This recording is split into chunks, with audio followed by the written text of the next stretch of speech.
Olá, pessoal. Bom dia a todos. Obrigado pelo convite, poder estar com vocês aí num momento tão especial, um momento realmente difícil, desafiador, né, mas eu acho que todos os desafios devem ser enfrentados com essa disposição de aprender, de crescer, e certamente esse momento de pandemia nos trouxe tantas lições, né? E assim, há temas que eu acho que são relevantes para que a gente possa conversar, abordar.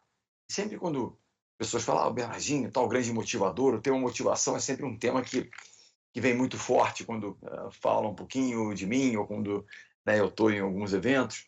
E eu quero começar falando um pouquinho desse tema motivação, mas embora ele não seja o tema que eu mais goste no sentido de estudar, tentar explorá-lo, eu quero começar sobre o tema motivação, porque eu acho que como é que a gente mantém as pessoas motivadas, como é que nós motivamos pessoas que estão com menos dificuldade, como é que, sob novas circunstâncias e dúvidas, como é que a gente consegue manter um clima de motivação elevado. Eu quero falar, eu vou passar um vídeo para vocês, do primeiro pilar de motivação. Hoje, teoria de motivação, você tem várias teorias que valorizam coisas muito importantes, como, exemplo, o senso de pertencimento, você fazer parte de algo que te motiva a estar ali, a valorização da sua função e atribuição dentro de uma equipe é algo muito importante.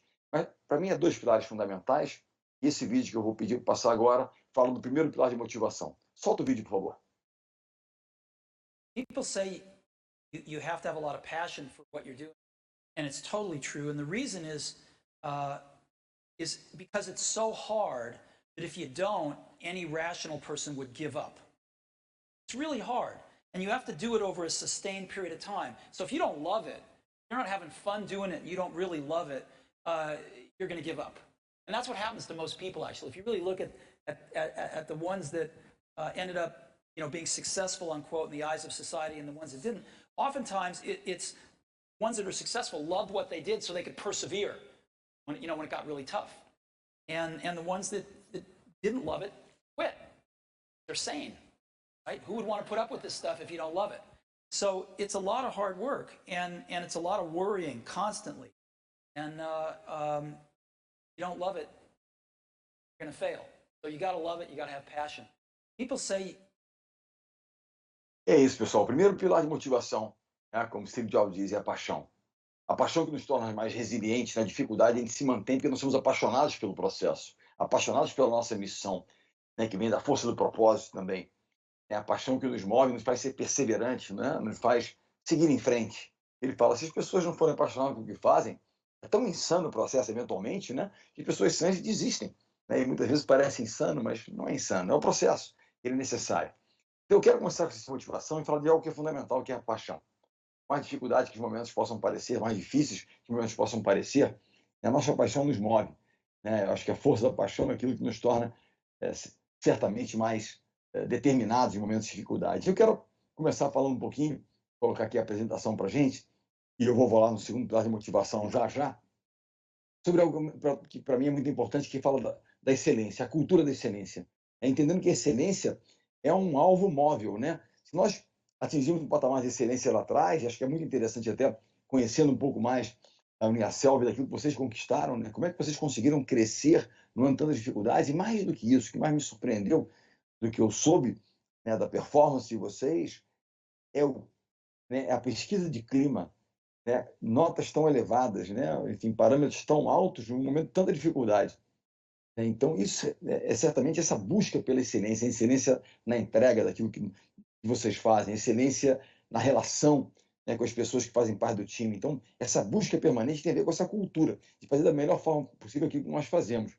Mas sempre dizendo isso, que se o patamar está aqui hoje, amanhã ele está ali, a excelência é algo móvel, portanto, é um perseguir permanente desse patamar de excelência. Vamos ao próximo chart, por favor, lá? Vai no próximo. Eu quero, então, falando de excelência, eu quero falar um pouquinho da nossa missão. E eu vou voltar ao segundo tema da motivação, além da paixão. Para entender um pouco da nossa missão, e falar o que nos motiva na missão, a nossa missão, eu quero começar falando um pouquinho de uma instituição de esporte. Eu gosto muito do esporte, obviamente, que é a área que eu trabalho, para falar usar exemplos vivos do esporte no que diz respeito à missão. Não sei se vocês conhecem uma instituição chamada All Blacks. Essa foto desses rapazes de preto fazendo uma dança são os All Blacks. All Blacks é o time de rugby da Nova Zelândia. É uma das seleções mais vitoriosas da história do esporte mundial. E o rugby na Nova Zelândia, ele tem uma importância enorme. Ele é mais importante que o futebol no Brasil, né? Ele tem coisas que têm a ver com a origem da nação neozelandesa, né? Quando eles fazem essa dança chamada haka, esse ritual, eles, eles se lembram e eles clamam pelos seus ancestrais, pelos fundadores né, da nação, etc. E tal. É algo realmente muito forte. Qual é a missão de um All Black? Quando um jovem recebe aquela camisa preta de um All Black, se torna parte do time All Black, ele se torna um All Black, a missão dele é, anos depois, quando ele deixar aquela camisa, ele deixar de ser um All Black, ele tem que deixar aquela, eu falei da paixão como primeiro pilar de motivação. O segundo pilar é a necessidade. As pessoas fazem o que fazem fundamentalmente por dois motivos, pela paixão ou pela necessidade, ou por uma combinação das duas coisas. Necessidade nos move. O que moveu esse rapaz, quem conhece um pouco a história dele, ele nasceu na periferia de São Paulo, em Pirituba, e o que move ele no processo é a necessidade. Ele transforma a sua vida, da família dele, pelo pilar da necessidade. E é muito interessante ver pelo exemplo. E o exemplo é aquilo que sustenta a condição do líder, né? Porque lembrem sempre de uma coisa: as pessoas vão ouvir muito mais aquilo que a gente faz do que aquilo que a gente fala. Tanto o exemplo, a prática diária é o que realmente move as pessoas e inspira através do exemplo que arrasta as pessoas. Então, ele se transformou num líder pelo exemplo. A imagem que eu tenho dele, a cada dia que ele jogava e treinava como se estivesse correndo atrás de um prato de comida. Literalmente, o voleibol deu a ele a condição de transformar a alimentação da sua família. Então, liderança. Fala um pouquinho da liderança, né? Acho que uma das melhores definições de liderança, que eu já ouvi algumas definições interessantes, esse é um dos temas que mais me seduz. É aquele que eu mergulho para tentar entender um pouco mais do processo de liderança, entender atribuições de líderes, entender a função, realmente o que é exatamente, né, a liderança. Como é que ela se... Então, a liderança, né, uma das principais definições, o líder é um guardião de valores. Quais são os valores, né, que nós acreditamos, que a nossa instituição ela abraça, que nos alinha como um time? Que valores são esses? O líder nada mais é do que o guardião desses valores. O líder não permite transgressões naqueles que são valores essenciais. Há uma outra definição que eu acho muito interessante, vale muito dos nossos tutores, que de certa maneira agem dessa maneira. É interessante saber da quantidade de tutores da Uniaselv, né? Mais de 4 mil tutores, é uma coisa incrível. Líderes são como pais exigentes.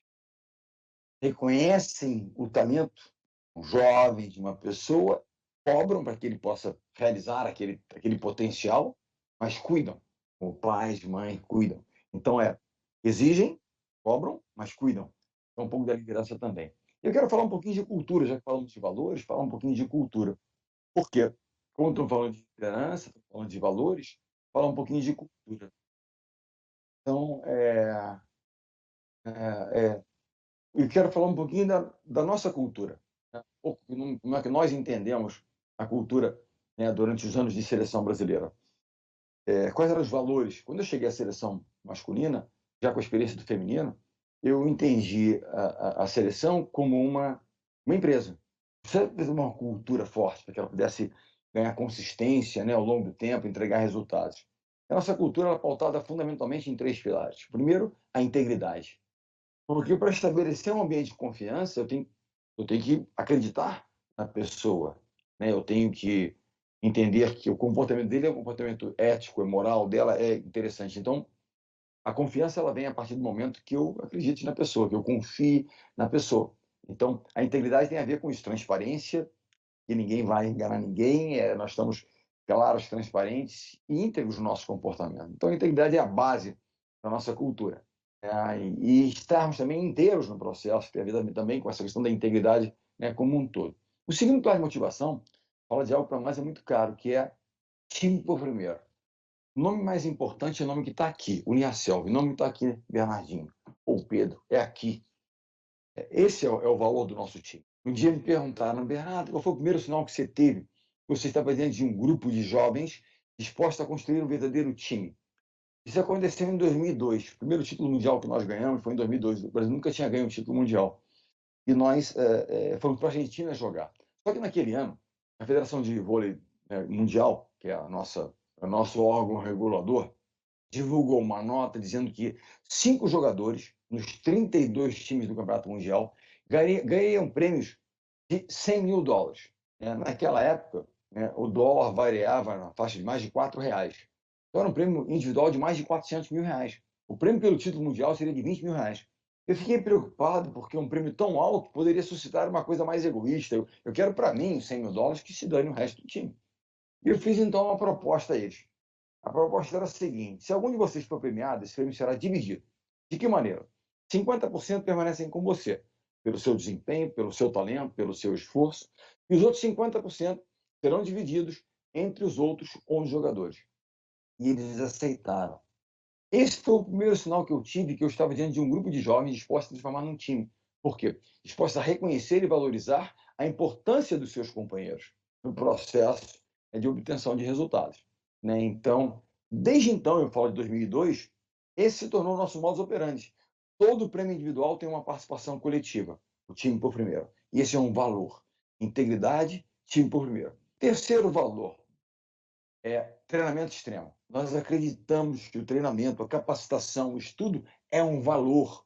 Por quê? Quanto mais eu treino, quanto mais eu me capacito, mais condições de realizar aquilo que me cabe realizar. Quanto mais eu me preparo, mais eu estudo, mais condições de realizar os meus projetos de vida. E eu digo a vocês, o único elemento que nós controlamos na nossa caminhada é o trabalho. Eu não controlo quanto talento eu tenho, eu controlo quanto de energia, dedicação eu coloco no processo de trabalho. Então, eu digo sempre isso. O outro time pode ter mais talento do que nós. A outra empresa pode ter um orçamento maior, mas não pode trabalhar mais do que nós. Não pode se dedicar mais ao processo do que nós.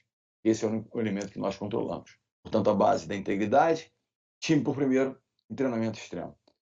E há duas coisas que eu sempre abomino. Primeiro, líderes, eles devem instigar em conformismo.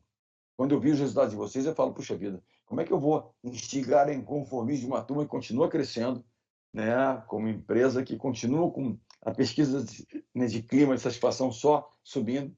Falo, pessoal, parabéns, maravilhoso, mas nós temos que melhorar. Onde é que nós podemos melhorar? Onde é que nós podemos crescer? Tem que ser uma busca permanente. Esse inconformismo tem que ser alimentado de uma forma muito sadia. Abominem a frase, mas sempre foi feito assim e deu certo. O que nos trouxe até aqui não é suficiente para nos levar a novas conquistas, ainda mais no mundo VUCA, como se diz, né, tão volátil, tão ágil, né, tão tanto imediatismo, de tantas mudanças, tantas mudanças. A necessidade e a capacidade de adaptação talvez seja das coisas mais importantes.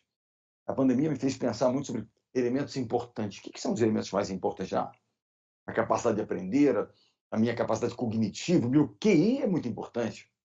Eu digo sempre que o QI, entendendo como essa capacidade intelectual e tal das pessoas, ela traz a pessoa para o jogo. A pessoa é boa, ela é contratada, ela vem jogar conosco, ela vem atuar conosco porque ela tem um QI bacana, alto, legal. O que é o quociente emocional, que tem a ver com soft skills, tem a ver com essa capacidade das suas habilidades humanas, disciplina, trabalhar bem em equipe, se comunicar bem, empatia com as pessoas, o que é, ele te faz permanecer no jogo, você permanece no jogo. E o terceiro que a pandemia nos trouxe como talvez dos que mais importantes é o quociente de adaptabilidade. A nossa capacidade de adaptarmos, né, às novas situações, aos novos mercados, às novas demandas e solicitações do nosso mercado, que são cada vez mais, digamos, urgentes, mas mais do que isso, é a velocidade com que elas acontecem, as mudanças que me assustam muitas vezes. Não que elas aconteçam, elas sempre aconteceram as mudanças, mas a velocidade de tal ordem que essa desenvolver a capacidade de se adaptar rapidamente, né, aos novos cenários é fundamental. Então, isso é algo que a gente tem que estar permanentemente pensando. Vamos ao próximo chart, por favor? Ainda falando, né, um pouquinho de liderança, Peter Drucker, quem faz ADM deve ter lido alguma coisa sobre Peter Drucker já, que é o pai da direção moderna, austríaco de nascimento, né, e americano de adoção, professor incrível, e ele dizia o seguinte: há três coisas que acontecem naturalmente em qualquer instituição. Atritos, acontecem entre pessoas, confusão, quando nós não temos, né, regras muito claras, atribuições muito bem definidas, e queda de desempenho. Para todo o resto é necessária liderança. Boas lideranças, elas evitam atritos desnecessários, a confusão não se instaura, porque você tem, obviamente, né, cada um muito claramente qual é a nossa estratégia como um todo, quais são nossas atribuições, e o desempenho se mantém. Né? Mais um lá, por favor. Ainda no tema liderança, né, falar um pouquinho, por favor, próximo lá. Falar um pouquinho sobre características individuais, porque nós somos líderes da nossa própria vida. Quais são esses elementos que nos fazem, né, crescer, nos desenvolver? Se eu perguntar a qualquer atleta de alto rendimento, eu considero vocês atletas corporativos, né? Acho que nós temos metas, disciplinas, planejamento, como todo atleta de alto rendimento tem, como as pessoas, né, numa instituição de ensino também têm. Qual é o primeiro elemento que faz uma pessoa ser uma pessoa de alto rendimento na sua área de atividade? A disciplina. E quando eu falei do tema motivação, eu queria falar um pouquinho do tema disciplina. Há um livro muito interessante chamado Extreme Ownership. Eu não sei a tradução dele em português, mas já tem em português. É de um cara chamado Jocko Williams, que é um ex-Navy SEAL. Ele fala, disciplina é igual a liberdade. Ele fala da importância da disciplina. Eu pergunto a vocês uma coisa. Será que todos os dias vocês acordam motivados para fazer aquilo que cabe a vocês fazer? Todo dia você acorda motivado? Tem aquele dia que você acorda um pouco menos motivado, está com algum problema. O que te faz levantar naquele dia, você não está tão motivado, é a disciplina. É o hábito, é entender que é aquilo que a gente tem que fazer e não aquilo que a gente gostaria naquele momento de fazer. Naquele momento que você, puxa vida, não gostaria, mas a disciplina é o que nos move. Né? E é muito interessante, tem esse senhor que está fazendo um sinal assim, que é o Almirante McRaven, que hoje trabalha na Universidade do Texas, e ele é um ex-comandante de Navy SEALs. Há um livro que ele escreveu chamado Arrume a Sua Cama. Você quer mudar o mundo, comece arrumando a sua cama. As pequenas atribuições e tarefas do seu dia são muito importantes, por N motivos. Quando você cumpre a primeira tarefa, eu sempre coloco o primeiro desafio do meu dia, que é arrumar minha cama, depois seguir fazendo o que eu tenho que fazer. Eu tico a primeira tarefa e isso traz autoconfiança para que eu possa seguir. E eu treino a minha disciplina. Porque disciplina é como um músculo, tem que ser treinada diariamente, senão ele atrofia. Nós nos tornamos permissivos em relação a isso. Disciplina. A disciplina é nós entendemos que a vida não vai nos dar aquilo que a gente deseja, mas aquilo que a gente merece, porque a gente trabalhou para, pagamos o preço, conquistamos através do processo de disciplina. Na vida da gente, nós escolhemos viver dois tipos de dor, digamos assim. Ou a dor da disciplina tem a ver com preparação, com esforço, com dedicação, ou a dor do arrependimento. Tem a ver com aquilo, puxa, se eu tivesse feito assim, dói aqui e dói ali. Nós temos que... Qual é a dor que a gente quer viver? A da disciplina ou do arrependimento? A disciplina nos gera confiança, senso de merecimento, né? E eu acho que trabalhar, ao sermos disciplinados, isso melhora a nossa autoestima, nos faz querer ir em frente, seguir. E essa disciplina tem a ver com saber dizer não. Né? Não para aquele prazer momentâneo, imediato, para dizer sim para algo que é muito mais importante, que é um propósito muito maior. E voltando um pouquinho a Mark Raven, que foi comandante dos Navy SEALs, é um líder muito especial. Esse livro ele conta 10 lições da vida dele, onde ele estava treinando para se tornar um Navy SEAL. Quão difícil é ser um Navy SEAL, ele foi não apenas um Navy SEAL, como também comandante dos Navy SEAL. E a primeira lição é a lição sobre a disciplina, quando ele fala de arrumar a sua própria cama. Segundo elemento importante na vida, no desenvolvimento da gente, é a resiliência. Saber lidar com os nãos que a vida nos traz, com as decepções, com as frustrações. Eu diria uma coisa hoje, vocês que trabalham também muitas vezes com públicos jovens, eu também dou aulas na universidade aqui no Rio de Janeiro, eu fiz uma dinâmica com eles uma vez, há uns 3, 4 semestres atrás. E perguntei a eles o seguinte, eu pedi a eles que fizessem um pitch para mim. Era uma dinâmica de comunicação, deles exporem projetos, mas eu queria que eles falassem do projeto pessoal. Eu disse o seguinte, eu sou o CEO de uma empresa, eu sou o treinador de uma equipe, e você quer vir jogar comigo e trabalhar comigo. Eu quero saber duas coisas, seus pontos fortes e seus pontos fracos. Onde você tem que melhorar. 35 alunos, pontos fortes, foram diversos. Trabalho bem em equipe, sou criativo, tal. Pontos fracos. E 35 alunos trouxeram, foram só 2. Eles admitiram que não são, primeiro, disciplinados, procrastinam, né? Não gostam de processos, prazos, eles querem fazer no tempo deles, da forma deles, etc. Segundo, lidam muito com ruídos e tal, não estão muito focados. Segundo, lidam mal com as frustrações. Significa, lidam mal com os nãos. Não são resilientes. Eu digo que o esporte é um campo muito interessante, nós treinarmos disciplina e resiliência. Resiliência, como disciplina, é saber dizer não. Resiliência é saber lidar com os nãos. E há tantos nãos nesse momento, né? Poxa, estamos lá com a nossa operação funcionando, de repente, olha, não pode mais ser presencial, é só EAD. Que bom que nós somos EAD, mas há tantas questões hoje que muitas vezes os nãos que a vida está nos trazendo. Como é que a gente lida com isso? Hoje a gente senta e chora, vamos fazer com o que temos o melhor possível. Nós somos aquilo que fazemos com as condições que nós temos. Fazer o melhor que nós temos, né? Fazer o melhor que nós pudermos com as condições que nós temos. Disciplina, resiliência, treinar. Terceiro ponto importante, foco. Nós vivemos um momento de excesso de ruídos, de excesso de distrações e de pouco foco. Mas exatamente onde é que tem que estar o nosso foco? Ele tem que estar na interseção de dois círculos, daquilo que é importante e daquilo que nós controlamos. O que nós não controlamos é ruído.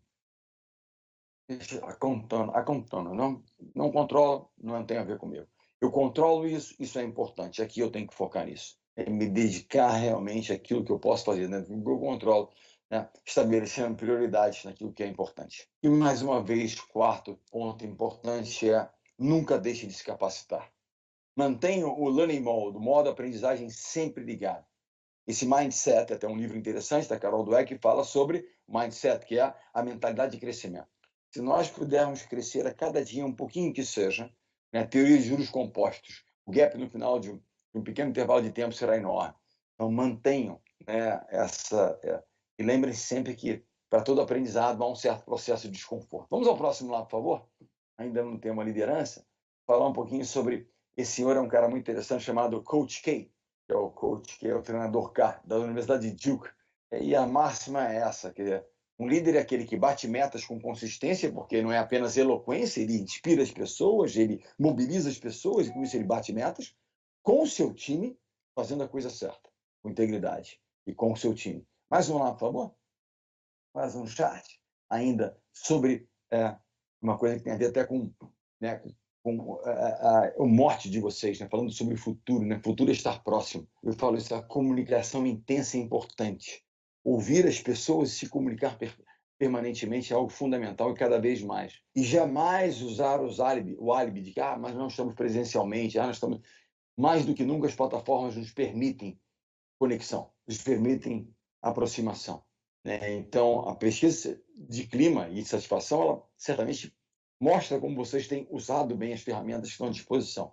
E nesse momento de uma segunda onda, de um segundo momento de fechamento, nós não podemos, né, nos frustrar e nos desmotivar em relação e deixar de lado a importância da conexão, da proximidade, do cuidado, né? Sentir, eu não tenho como fazer, de repente, um onboarding num presencial ali com eles, mas então vamos fazer virtualmente, vamos buscar formas de fazer. Se nós lembrarmos de um grande líder pré-pandemia, na Segunda Guerra Mundial, que talvez tenha sido a crise mundial maior que nós tivemos pré essa pandemia, que nós estamos vivendo há mais de um ano, a Segunda Guerra Mundial. Um dos grandes líderes, Churchill, primeiro-ministro da Grã-Bretanha, da Inglaterra, o que ele fazia diariamente? Ele se comunicava através de seus discursos com a nação, né, britânica. Ele nunca prometeu a vitória, ele era transparente ao dizer as dificuldades. Ele falava de sangue, suor e lágrimas. Mas ele mostrava a confiança do líder ao dizer we'll never surrender, nunca vamos nos entregar, nunca vamos desistir. Isso é um pouco da liderança se comunicando permanentemente, né, com o seu time, com as suas pessoas. Ouvir as pessoas. As principais características de um líder é saber ouvir, né, time, desenvolver, né, confiança, estabelecer um processo de confiança e cobrar e cuidar como pais exigentes, né? Stanley McChrystal é um grande general. E eu vou aconselhar vocês, se tiverem interesse no tema liderança, em vários temas que têm a ver com liderança e management e gestão, um podcast chamado Learning Leaders, Líderes no Processo de Aprendizado, de um cara chamado Ryan Hawk. É um podcast em inglês, mas é espetacular, com entrevistas incríveis, com líderes incríveis como esses que estão aqui nesse chart. Vamos mais um lá, por favor? Mais um à frente? Falar um pouquinho ainda sobre time, propósito. Não sei se vocês gostam de futebol americano. Esse cara é o maior campeão que está aí, já, a camisa já está errada, porque ele está num novo time, ele não está mais nesse time que é o New England Patriots, ele agora faz parte do Tampa Bay Buccaneers e ganhou o seu 7º Super Bowl há poucos meses atrás. Tom Brady. Para quem não conhece Tom Brady, ele é o marido da Gisele Bündchen, portanto, torna um pouco mais conhecido. É o maior campeão da história do futebol americano. E é muito interessante, porque quando ele fez o processo seletivo universitário para profissional, milhares de jovens passam por esse draft, que é o processo seletivo. E 200 e poucos são escolhidos anualmente. Ele foi escolhido número 199, quase não foi escolhido. É interessante essa história, porque como é que uma indústria que move bilhões de dólares cometeu um erro tão grave de não escolher logo esse cara que se tornou o maior campeão da história? E mediram esse cara de fora para dentro. Quanto ele era rápido, ele era lento, quanto ele era forte, ele é fraco para os padrões do americano. Nem tão preciso ele era, mas esqueceram de medi-lo de dentro para fora. Qual o tamanho do coração daquele cara, quanto ele está disposto a dar pelo seu time. E ninguém, segundo muitos analistas, estava disposto a dar tanto pelo seu time quanto esse cara. Ele sempre dizia isso. Líderes escolhem pessoas. Pessoas juntas, as pessoas certas, juntas, unidas com o mesmo propósito, constroem times vencedores. É a força do propósito e o alinhamento de valores que torna realmente times fortes. Mais um lá, por favor. Um outro grande campeão do esporte, Michael Jordan, dizia o seguinte: eu posso até ganhar uma partida, mas jamais ganharei um campeonato. Para ser campeão num grande campeonato, eu preciso de um time, a força do time. E o grande vilão na construção de um time são egos e vaidade fora de controle. Quando o cara começa a achar que ele é o cara. E é um livro muito interessante, eu estou sempre aqui falando de livros, é um livro de um pensador moderno chamado Ryan Hawk. Ele escreve: o ego é o seu inimigo. Egos, que nós todos temos, tem que estar sob controle. Tem uma frase que eu gosto muito, todo dia pela manhã, quando você acordar, dá um pisão na sua vaidade, porque você não tropece nela durante a sua caminhada daquele dia. Portanto, o ego pode ser realmente um inimigo na construção de verdadeiros times. Mais um lá, por favor. Eu quero contar agora uma história para vocês, uma história rápida de uma empresa que tinha o sonho de se tornar a maior empresa do seu setor. Nós chegamos em 2001 e o Brasil flutuava entre a quinta e a sexta colocação do ranking mundial no nosso mercado de voleibol masculino, e a nossa intenção era chegar ao topo, chegar à liderança do ranking. Eu chego como CEO, eu ganho um crachá de CEO, não um crachá de líder. A liderança veio com o tempo. É um processo, é uma conquista. Quando as pessoas começam a se sentir inspiradas por vocês, mobilizadas por nós, provocadas, cobradas, mas ao mesmo tempo apoiadas, então você passa a ter seguidores, portanto você se torna um líder. E aí eu chego, trago uma nova e que estabeleça um planejamento muito claro, e é sempre uma coisa: falem a planejar e estarão planejando falhar, portanto dediquem-se ao planejamento e vamos ajustá-lo conforme a necessidade. Um plano de ação muito claro, muita disciplina, processos, começamos a construir. 2001 ganhamos a Liga Mundial, 2002 o título mundial, 2003 a Copa do Mundo e mais uma Liga Mundial. No final de 2003, 2 anos e meio depois da nossa chegada à seleção, nós chegamos ao topo do ranking mundial, chegamos à liderança do ranking mundial, que consolidamos um ano depois, está aqui essa foto, dia 29 de agosto de 2004, quando consolidamos a liderança do ranking mundial e ganhamos o título olímpico em Atenas. E aí, qual é a lição e qual é o questionamento, a reflexão nesse momento? Chegamos lá, nos tornamos líderes do ranking mundial, muitas conquistas e tal. É mais difícil chegar lá ou se manter lá? É mais difícil estar onde vocês estão, chegar onde vocês chegaram, ou se manter aí? É mais difícil ter uma nota tão alta, na pesquisa de clima, ou se manter com notas altas, sempre conquistando e renovando a paixão das pessoas por estarem conosco, por fazerem parte do nosso time? E a pergunta me parece bastante simples. Eu quero fazer aqui uma reflexão com vocês. Como é que é difícil chegar lá, mas como é que é mais difícil ainda se manter lá? Pense numa montanha. Imagine uma montanha. Imagine um Monte Fuji no Japão, aquela base larga, vai se afunilando, neve lá no topo, uma pequena área no topo. A base da montanha é onde muitas empresas estão, pequenas empresas de educação, empresas um pouco maiores, começam a escrever, nós queremos escalar o nosso negócio, escalar a montanha. Muitos times estão na base. E a gente começa, então, a escalar a montanha. Uns escolhem a face norte, outros escolhem a face sul, mas todos começam a escalar. Alguns, o processo é muito duro, não conseguem, são frágeis, não estão resilientes, desistem, caem, caem da encosta. Outros continuam a subir. É difícil, é duro e chegam ao topo. Um ou dois, um apenas, às vezes dois dividem o topo. Pensaram no topo da montanha? Na base nós temos muitos, mas no topo nós temos um, eventualmente dois, dividem por momentos o topo.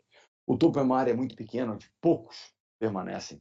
No topo tem neve, faz frio. O topo está na altitude, o ar é rarefeito, se respira com dificuldade. Eu digo a vocês, se manter no topo é muito mais difícil. Quando nós chegamos ao topo, nós não somos, apenas estamos momentaneamente líderes. É da natureza humana procurar, imaginar que agora poxa vida, ele precisa de uma zona de conforto. Cheguei, sou o cara, agora eu preciso de uma certa sombra, eu vou descansar. E eu digo a vocês, para continuar crescendo, crescimento pressupõe desconforto. Para chegar lá não foi desconfortável? O crescimento pressupõe o desconforto. Portanto, imaginarem que... E vou fazer outra dinâmica aqui. Imaginem rapidamente aqui um momento, relembrem um momento, um episódio da vida de vocês no qual vocês tenham aprendido muito, muito. Nossa, como eu aprendi naquele momento. Esse momento que vocês pensaram tem a ver com desconforto, com dor, com frustração, com alguma derrota? Com certeza tem. Porque momentos como esse nos trazem reflexões, aprendizado e nos fazem crescer, nos fazem ir além. Pelos aprendizados absorvidos, nós repartimos e perseveramos de uma forma diferente. Vamos mais um lá, por favor? O grande questionamento vem de um pensador moderno chamado Simon Sinek. Para quem não assistiu ainda a palestra Golden Circle, vale a pena. Ele tem 4 livros escritos. O primeiro deles é o Porquê. Todo começa pelo porquê, why, que é o porquê nós fazemos o que fazemos, que tem a ver com o nosso propósito.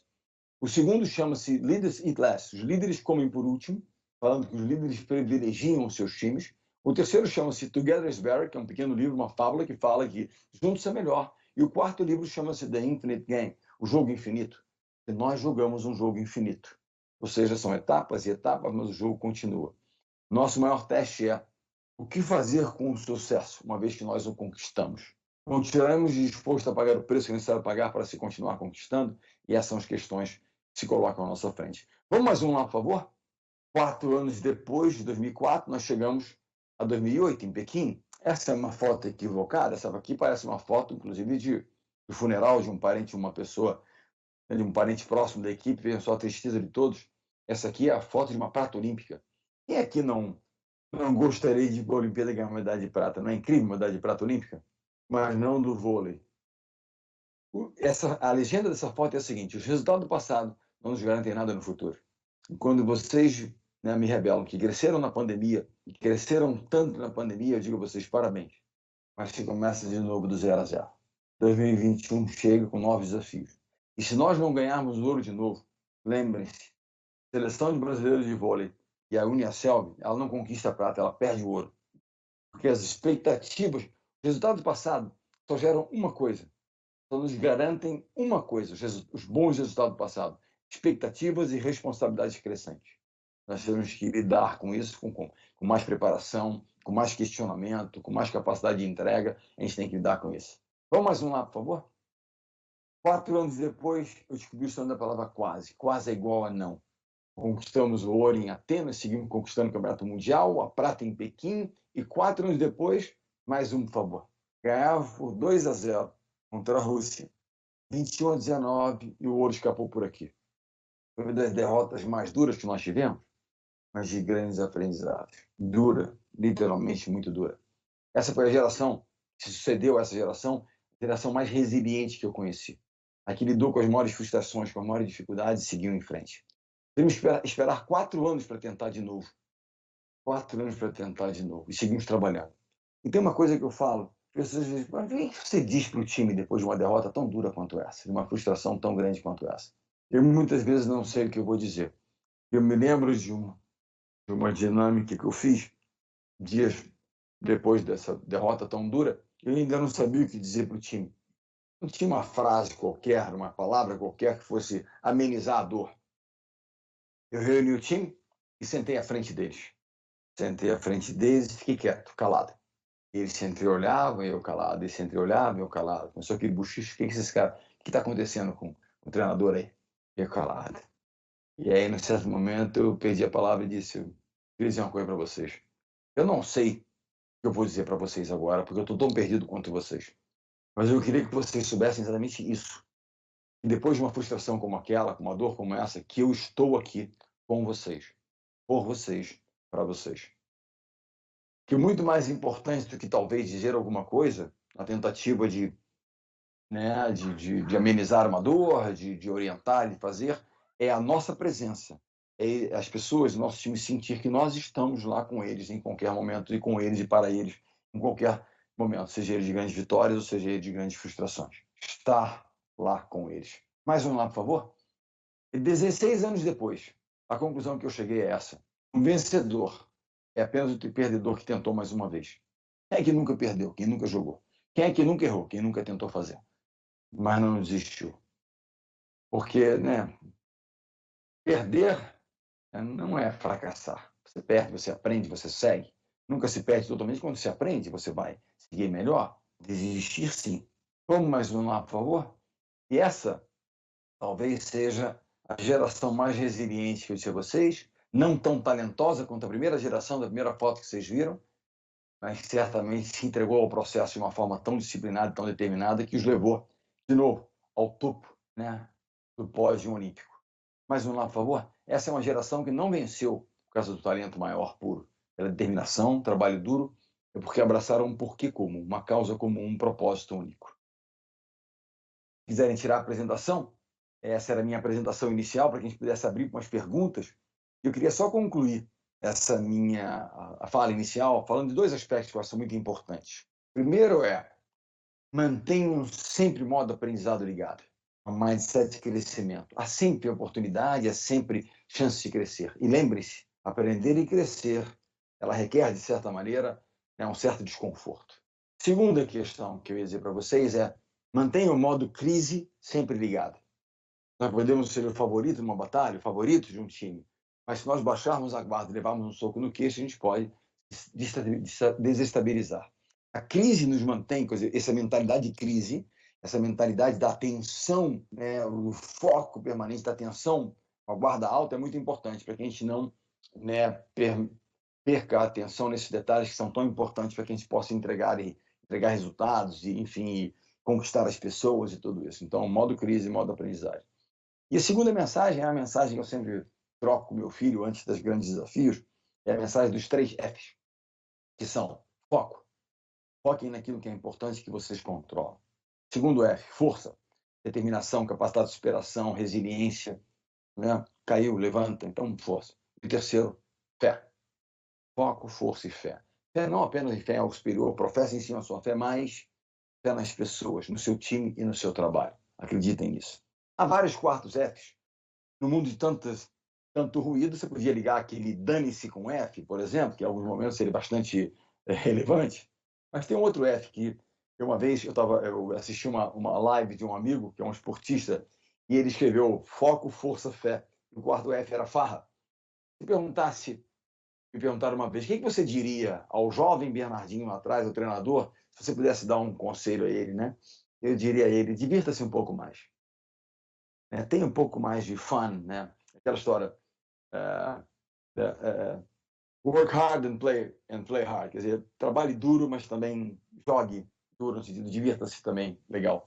E eu sempre tive muita dificuldade em me divertir, em relaxar, estava sempre nesse modo gol, na próxima. Quem trabalha no esporte é como quem trabalha na área comercial, né?